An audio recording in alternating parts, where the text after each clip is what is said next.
बिहार में आजकल जातीय जनगणना को लेकर तरह तरह की वीडियो सामने आ रही है।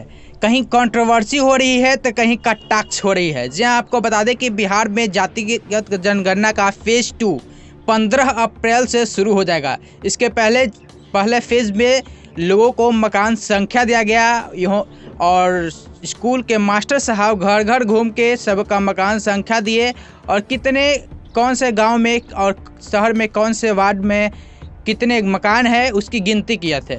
अब दूसरी फेज़ में जो है अब मास्टर साहब को दोबारा जो है घर जा कर लोगों की जातियाँ पूछनी होगी और ये काम जो है 15 अप्रैल से शुरू हो जाएगा। इसको लेकर बहुत से लोग जो है कटाक्ष भी कर रहे हैं। न्यूज़ चैनल पे भी कटाक्ष की खबरें सामने आ रही है। तो कुछ लोग जो है इसको बहुत ही ज़्यादा सही ढंग से ले रहे हैं कि बहुत ज़रूरी है जातिगत जनगणना।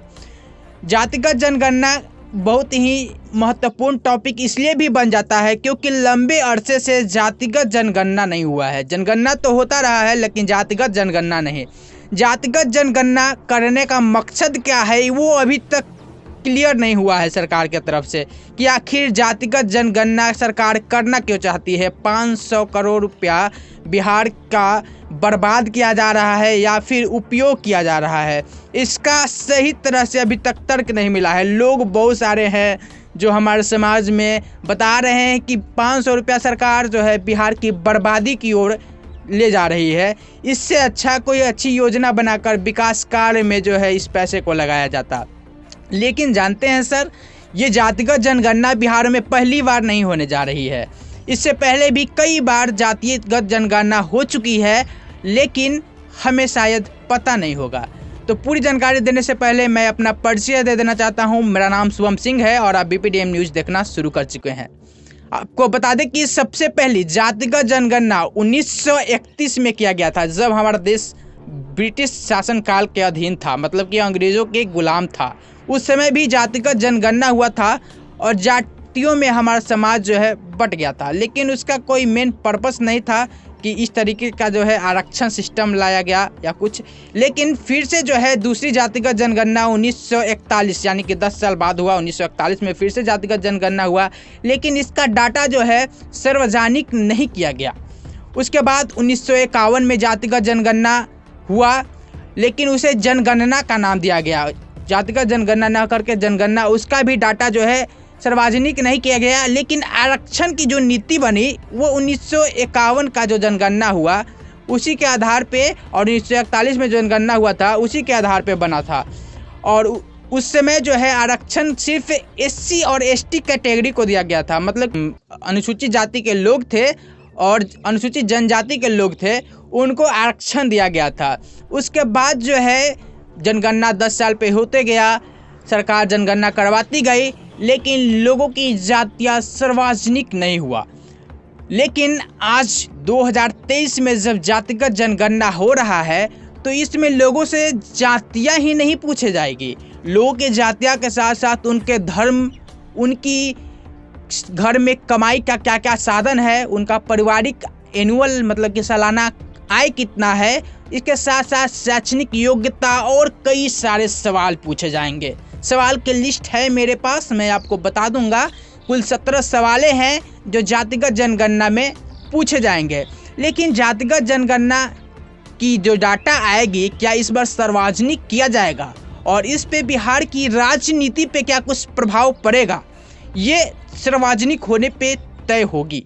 क्योंकि डाटा सार्वजनिक होगा तो बिहार में जो है वोट बैंक है वो कहीं ना कहीं जातियों पे जाकर सिमटती है, लेकिन चर्चा में कुछ ज़्यादा बिहार ही रहता है क्योंकि देश के सभी राज्यों में कहीं ना कहीं जाति का खेल चलता है सर।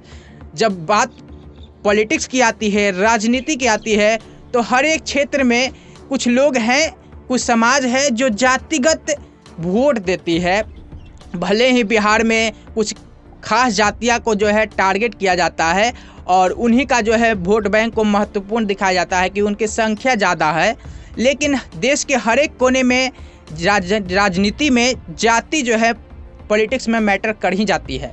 तो खासकर बिहार में जो है मीडिया में जो है ज़्यादा चर्चा में रहती है जाति, क्योंकि यहाँ पे जो है बहुत सारे लोग जो है पॉलिटिशियन जो है वो जाति को आगे लाते हैं और उसी पे इलेक्शन लड़ जाते हैं।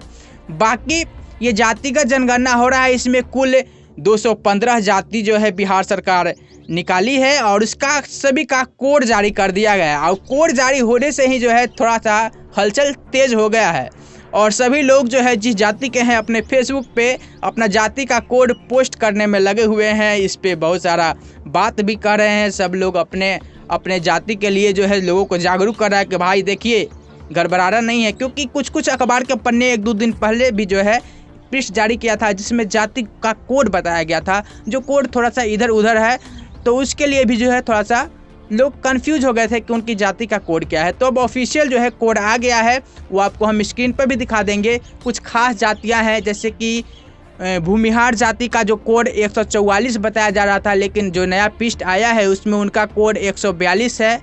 वहीं जो यादव जाति के लोग हैं उनको 167 बताया जा रहा था पिछला अखबार में जो छपा था, लेकिन उनका कोड 165 है। उसी तरह कुर्मी समुदाय के लोगों का कोड जो है 25 बताया जा रहा था, लेकिन नए पृष्ठ में कोड 24 है।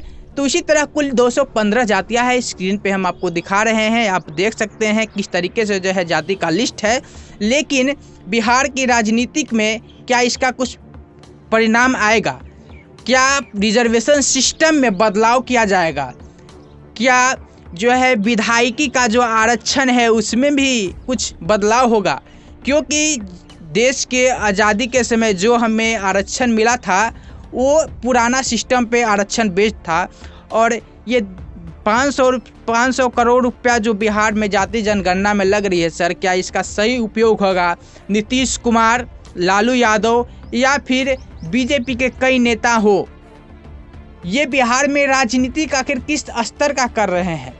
अभी जो सत्ता में पार्टी है महागठबंधन, नीतीश, लालू जी और हम पार्टी जो है और लेफ्ट पार्टी के जो लोग मिलकर सरकार चला रहे हैं, मुख्य तरह से तो 2 ही पार्टी उभर के है, राजद है और जेडीयू है। वहीं जेडीयू जो है पिछला बार 44-45 सीट पर सिमट कर रह गई थी, फिर से चुनाव होने वाला है 25 में। तो क्या ये जाति जनगणना का जो डेटा आ रहा है और विकास के मुद्दे पे जो है उनको जिस तरीके से बिहार में छवि बन रही है, क्या नीतीश कुमार उससे आगे बढ़ पाएंगे? क्या 45 सीट भी इस बार 25 में ला पाएंगे? ये सवाल बन रही है। क्योंकि जातिगत आधारित जनगणना जब हो रहा है तो राजनीतिक रूप से इसी पे पॉजिटिव भी आ सकता है इम्पैक्ट और नेगेटिव भी आ सकता है। यदि डेटा सार्वजनिक होती है तो कहीं ना कहीं नेगेटिव इम्पैक्ट भी पड़ेगी, क्योंकि नया जातिया का आंकड़ा नया होगा। बहुत से ऐसे हैं जो पहले जनसंख्या ज़्यादा थी उनकी जनसंख्या थोड़ी सी इधर उधर हो सकती है। बताया जा रहा है कि यादव की जाति की जो है संख्या है वो लगातार जो है पहले से ही ज़्यादा है और इस बार भी जब जनगणना हो रहा है तो एक्यूरेट डाटा आएगा, तो इसमें जो है लालू यादव के पार्टी यदि जाति पे जाएंगे तो मजबूत होगी। लेकिन लोग जो है शिक्षित होते जा रहे हैं और कहीं ना कहीं सर अब जातियों पे नहीं विकास पे वोट करते हैं। और सर जाति के आधार पे जो जनगणना हो रही है इसमें यदि आरक्षण में चाहे शिक्षा के क्षेत्र में, रोजगार के क्षेत्र में या फिर विधायकी के क्षेत्र में परिवर्तन होता है रिजर्वेशन परसेंटेज के अकॉर्डिंग, क्योंकि जो ओबीसी को आरक्षण दिया गया था वो आरक्षण जो है मंडल कमीशन के आधार पे दिया गया था जो 1979 में हुआ था और उसके बाद जो है 26% आरक्षण दिया गया। लेकिन ओबीसी की जो परसेंटेज है पॉपुलेशन परसेंटेज वो लगभग 58 से 60% है।